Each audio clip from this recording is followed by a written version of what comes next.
ডিবির যে বড় বড় কর্মকর্তা যারা যারা বিসিএস ক্যাডার হয়ে অফিসার হয়েছেন, এই বিসিএস ক্যাডার অফিসাররা সর্বোচ্চ ডিগ্রি নেওয়ার পর তারা কিভাবে বিশ্রী ভাষায়, অশ্লীল ভাষায় একেবারে ডোমের মতো গালাগালি করে।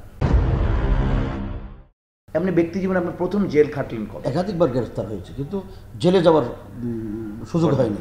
আমরা থানা হাজত থেকে বের হয়ে গেছি। কিন্তু এইবার 2013 সালের পরে আমাদের বিরুদ্ধে মামলা দিয়ে আমাদেরকে বাড়িঘর ছাড়া করেছে। 2 বছরের অধিক আমরা পলাতক ছিলাম, দাঁড়াইতে পারিনি, কথা বলতে পারিনি। লাস্ট 2 বছর 2013 সালে। এরপরে 2021 সালে আমরা যখন হেফাজত নতুনভাবে সংগঠিত হলো, মোদি বাংলাদেশের আগ্রাসন চালাতে চায়, বাংলাদেশের সভ্যতা সংস্কৃতি ধ্বংস করতে চায়, তাকে যখন বাংলাদেশে এনে রজত জয়ন্তী অনুষ্ঠান করা হচ্ছে, তখন আমরা বিরোধিতা করেছি। এই বিরোধিতার কারণে তিনি আমাদের উপর ক্ষুব্ধ হয়ে শেখ হাসিনা ফ্যাসিস্ট আওয়ামী জালিম সরকারের প্রধানমন্ত্রী, এই খুনি শেখ হাসিনা আমাদের উপরে মিথ্যা ষড়যন্ত্রমূলক মামলা দিয়ে আমাদেরকে প্রায় 2100 আলেমদেরকে সারা বাংলাদেশ থেকে জেলে দিয়েছেন। বাংলাদেশে সর্বপ্রথম হেফাজতের নেতাকর্মীদের মধ্যে প্রথম গ্রেফতার আমাকে করা হয়েছে। আমাদের একটা প্রেস কনফারেন্স ছিল 10 এপ্রিল 2021 সালে হাটাদারি মাদ্রাসায়। ওইখানেই আমাকে তারা গ্রেফতার করার জন্য প্রথমে চক্রান্ত করেছেন। ঢাকা থেকে র্যাব, বিভিন্ন গোয়েন্দা সংস্থার লোকজন তারা আমাকে চেষ্টা করেছেন, কিন্তু আমি সারাদিন প্রেস কনফারেন্সের পরে সারাদিন মাদ্রাসার ভিতরে ছিলাম। যখন আমি মাদ্রাসা থেকে মাগরিবের পরে বের হই, তারা আমাকে বালুসরা এলাকা থেকে আমাকে পুরো রাস্তাঘাট বন্ধ করে দিয়ে, যেন একজন বড় কোনো সন্ত্রাসী খুনিকে ধরা হচ্ছে এরকম করে র্যাব, পুলিশ, বিজিবি আমাকে অ্যারেস্ট করেছে। অ্যারেস্ট করেই আমাকে চোখ বন্ধ করে ফেলেছে। সাথে সাথে পুরা রাস্তা ব্লক করে আমাকে চট্টগ্রাম থেকে সোজা ঢাকা র্যাব অফিসে নিয়ে এসেছেন। আমাকে 48 ঘন্টা গুম করে রেখেছে এবং চট্টগ্রাম থেকে ঢাকা আসার পথে কোথাও পেশাব পায়খানা পর্যন্ত করতে দেয়নি, উজু ইস্তিনজা করে নামাজ পড়তে দেয়নি, খাবার পানি পর্যন্ত দেয়নি। র্যাব অফিসে 2 দিন রেখে তারপর আমাকে ডিবিতে হস্তান্তর করেছে। ডিবি আমাকে কোর্টে হাজির করে। তারা সবচেয়ে বড় কথা হলো আমাকে অ্যারেস্ট করছে 2 দিন আগে, কিন্তু ডিবি আমাকে দেখাইলেন 2 দিন পরে। মিথ্যাচার কত! র্যাবে 2 দিন যে রাখলো, ওখানে কি ধরনের? ওখানে আমাদেরকে নানা ধরনের ইনভেস্টিগেট আমাদের প্রশ্ন করছে, তথ্য জানতে চাইছে। আমরা সন্ত্রাসী, আমরা খুনি, আমরা জঙ্গি। বিএনপি আমাদেরকে মাঠে নামিয়েছেন, আমাদেরকে সহযোগিতা করেন পাকিস্তান, আমাদেরকে বিভিন্ন দেশ আমাদের টাকা দেন। এই সমস্ত মিথ্যাচারের কোনো সীমা নেই।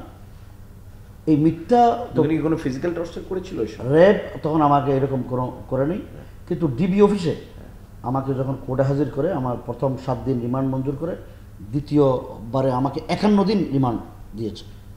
টানা 51 দিন রিমান্ড। এরপরে আমাকে প্রথম ডিবি অফিসে নিয়ে গিয়ে আমার চোখ বন্ধ করে ক্যাপ লাগাই, পিছনে হ্যান্ডকাপ লাগিয়ে আমাকে সকাল 9টা থেকে বিকেল 5টা পর্যন্ত দাঁড় করে রাখছে।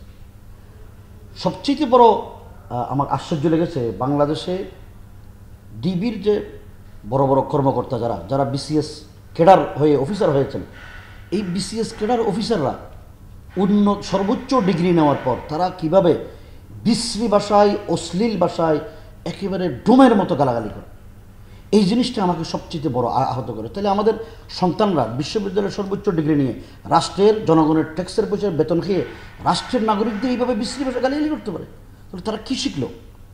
এই জিনিসটা আমাকে চরমভাবে আহত করেছে। দ্বিতীয় নম্বর, আমি হাজারো অপরাধী হই, অপরাধ আদালতে প্রমাণ করার আগে আমাকে এভাবে টর্চারিং করা, আমার পিছনে হ্যান্ডকাপ লাগিয়ে বেঁধে রাখা, এরপরে মুখ বন্ধ করা, চোখ বন্ধ করা, এটা কোন সভ্যতা?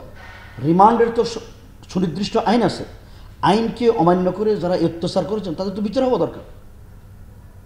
আমাকে 51 দিন রিমান্ডে রাখছে। কী করলো 51 দিন? আপনি এক একটা রিমান্ডের বর্ণনা শুনলে আশ্চর্য করবেন কীরকম মানসিক টর্চারিং। আমাকে যখন প্রথম যে ডিবি হাউসে রাখলেন, একটা 8 ফিট বাই 8 ফিট একটা রুম, এখানে সর্বোচ্চ 6-7 জন লোক থাকতে পারবে। ওখানে ঢুকিয়ে দিলেন প্রায় 23 জন, গাঞ্জাখোর, হেরোইনসি, সবগুলোর দুর্গন্ধে বমি আসার অবস্থা। এই অবস্থায় কেউ দাঁড়াইতে পারে না, একজনের গায়ে একজনের সাথে ঠাসা লাগা, মানে ওখানে এই গামে ভিজে একেবারে অস্থির হয়ে যাওয়া, প্রেশার সৃষ্টি হয়ে গেছে আমার ওখানে। এর আগে আমার কোনো সময় প্রেশার ছিল না। এরকম কাটছি প্রথম 7 দিন। এরপরে ফ্লোরে মেঝেতে কনকনে ঠান্ডার ভিতরে ফ্লোরে মেঝেতে শুয়ে থাকছে, কোনো গরম কাপড় নাই, কোনো বিছনা নাই, কিচ্ছু নেই, আমাদেরকে বাহির থেকেও কিছু আনতে দেয়নি। এমনকি আমার কাপড় চোপড় যে আনবো, আমার একটা পায়জামা পাঞ্জাবি নিয়ে আমি অ্যারেস্ট হয়েছি, আমাকে দীর্ঘ 2 সপ্তাহ কোনো কাপড় চোপড় পর্যন্ত দেয়নি। এরপরে সবচেয়ে বড় হলো আমি অসুস্থ হয়ে গেছি, আমার যে চিকিৎসা হবে এরকম কোনো ব্যবস্থা তারা করেনি। চরমভাবে অসুস্থ হয়ে গেছে, একেবারে এমন হয়ে গেছে যে আমার চলাফেরা করাটা কঠিন হয়ে গেছে, এরকম অবস্থা। দ্বিতীয়, আমাকে যখন বিভিন্ন থানায় আমাদের বিরুদ্ধে মামলা দায়ের করলেন, পল্টন, মতিঝিল, শাহবাগ, রমনা, বড় আশ্চর্যের কথা হলো কোনো একজন, আমি অপরাধী হই, অপরাধ আদালতে প্রমাণ করার আগে আমাকে অপরাধী হিসেবে সাব্যস্ত করা তো পুলিশের কোনো সুযোগ নেই।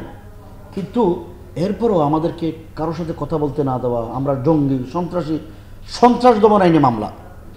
দেখেন, এটা সবচেয়ে বড় আশ্চর্যের কথা হলো আমরা জীবনে কোনো দিন কোনো পিঁপড়াকে ইচ্ছা করে কোনো দিন মারি না, এটা হলো একটা জান, এটা মারাটা তো অন্যায়। সেই জায়গায় আমাদের বিরুদ্ধে মার্ডার কেস করা হয়েছে, আমি 6টা মার্ডার কেসের আসামি। এরপরে সন্ত্রাস, আমরা জীবনে কোনোদিন সন্ত্রাস করি নাই। আলেম ওলামারা সন্ত্রাসের বিরুদ্ধে জাতিকে আমরা উদ্বুদ্ধ করি, সন্ত্রাস মোকাবেলায় জাতিকে নসিহত করি, সারা জীবন ওয়াজ করেছি সন্ত্রাসের বিরুদ্ধে। সেই জায়গায় আমাদেরকে সন্ত্রাস দমন আইনে মামলা দিয়ে সন্ত্রাসী বানানো হয়েছে। কী সন্ত্রাসী? আমরা থানা ভাঙচুর করেছি। আরও আশ্চর্যের কথা হলো, একই ব্যক্তি, আমি আজিজুল হক ইসলামাবাদী, একই সময়ে একই দিন 5 মিনিট 7 মিনিট 2 মিনিটের আগে পল্টন থানায়, রমনা থানায়, শাহবাগ থানায়, কি বলা হয়, মতিঝিল থানায়, এরপরে যাত্রাবাড়ি থানায়, ব্রাহ্মণবাড়িয়ায়, চট্টগ্রামে, নারায়ণগঞ্জে একই ব্যক্তি একই দিন একই সময়ে সশরীরে উপস্থিত থেকে ভাঙচুর করেছে, হামলা করেছে। এটা কি কোনো পাগলে বিশ্বাস করবে? তাহলে আমাদের এই পুলিশ অফিসারগুলো কী লেখাপড়া করলেন? মিথ্যাচারের তো একটা সীমা আছে। এভাবে মামলা দেওয়া হয়েছে। আমি মতিঝিলে ছিলাম রিমান্ডে, কাউকে দেখা করতে দেওয়া হয়নি, কোনো আমাদের সাথে বৈরী আচরণ করা হয়েছে। ডিবি অফিসে রিমান্ডের নামে যে টর্চারিং, মানসিক টর্চারিং, সারাদিন রিমান্ড, একটা গ্রুপ আসছে দৈনিক 7টা-8টা গ্রুপ আমাদেরকে জিজ্ঞাসাবাদ করেছে। রাত্রে যখন 12টায় 10টায় একটু ঘুমাতে যাওয়ার জন্য গেলাম, দেখি যে 12টা বাজে আরেকটা গ্রুপ আসছে, ঘুমাইতেও পারিনি। এরপরে 12টাতে 2-3 ঘন্টা বিভিন্ন হাবিজাবি প্রশ্ন করার পরে এরপরে আবার ছুটি দিলেন। 1 ঘন্টা 1.5 ঘন্টা পরে আবার 4টা বাজে আরেকটা গ্রুপ আসছে। অর্থাৎ আপনাকে মানসিকভাবে বিপর্যস্ত করে ফেলা। একটা লোক যদি ঘুমাইতে না পারে, তাহলে মস্তিষ্ক ঠিক থাকবে না, তাহলে তার কাছে যত প্রকারের মিথ্যা তথ্য নেওয়া দরকার সবগুলো তারা নিতে পারবে। এই হলো তাদের একটা অপকৌশল। তৃতীয় নম্বর, আমি এখান থেকে আমাকে রমনা থানায় 3 দিন ছিলাম। কত বর্বরতা দেখেন, করোনাকালীন সময়, তখন 3 দিনে 1 গ্লাস পানি আমাকে দেয়নি। 3 দিন কোনো খাবার দেয়নি। এই যে একটা অবস্থান, আমি রোজা রেখেছি, যেহেতু খাবার নাই, আমার কাছে কিছু বিস্কিট টিস্কিট ছিল, কাউকে সাথে সাক্ষাৎ করার কোনো সুযোগ নেই, সেই জন্য রোজাই রেখেছি। আর কী করবে, 3 দিনেই উপবাস। এটা কি আসলে রাষ্ট্রের নির্যাতনের চিত্র হতে পারে?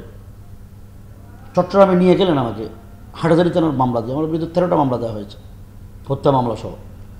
যখন ডিবি অফিসে রিমান্ডে নিলেন, তখন আমাকে 6 দিন 6 রাত একটানা পিছনে হ্যান্ডকাপ লাগিয়ে সশস্ত্র পুলিশ পাহারায়, চোখ বন্ধ করে সশস্ত্র পুলিশ পাহারায় দাঁড় করে রাখছে। বসতে দেয় নাই, ঘুমাইতে দেয় নাই, কাপড় চোপড় পরিবর্তন করতে দেয় নাই। আমার আত্মীয় স্বজন কেউ, আমার ছেলে মেয়ে, কারো সাথে আমার সাথে দেখা করতে দেয়নি। টানা 6 দিন? টানা 6 দিন 6 রাত। কোন জায়গায়? ডিবি অফিসে, চট্টগ্রাম ডিবি অফিস। এরপরে দেখেন আমি কত নির্যাতন আমরা সহ্য করেছি। এই অবস্থায় আমার পাও ফুলে গেছে, স্বাস্থ্য খারাপ হয়ে গেছে, আমি এখন হাঁটতে পারি না। আমাকে ঢাকাতেও চট্টগ্রামেও লাঠি দিয়ে বেধড়ক পিটানো হয়েছে। এত বর্বরতম মানে অত্যাচার আমরা তো সহ্য করেছি, সবর করেছি। কোন কারণে? আমাদের সাথে রাষ্ট্রের সাথে কী শত্রুতা বেশি? আমরা তো নাগরিক হিসেবে প্রতিবাদ করার অধিকার তো আমার সাংবিধানিক। এই প্রতিবাদ করলে রাষ্ট্র যে এইভাবে অত্যাচার করবে, মিথ্যাচার করবে, এটা কেন? এটাই হলো নির্যাতন, নিপীড়নের ইতিহাস। এরপরে আমি 21 মাস জেলে বন্দি ছিলাম। 21 মাসের ভিতরে আমার মা বয়স্ক, আমার আব্বা বয়স্ক, ওনারা 2 জন আমাকে চট্টগ্রামে দেখতে এসেছেন, তো আমার মার সাথে আমার সাক্ষাৎ করতে দেয়নি। আমার 2 সন্তান, ছেলে মেয়ে ছোট, আমার স্ত্রী, কাউকে আমার সাথে একদিনের জন্য দেখা করতে দেন। তাহলে রাষ্ট্র একটা মানুষের প্রতি কীরকম নির্দয় নিষ্ঠুর হলে এই আচরণ করতে পারে।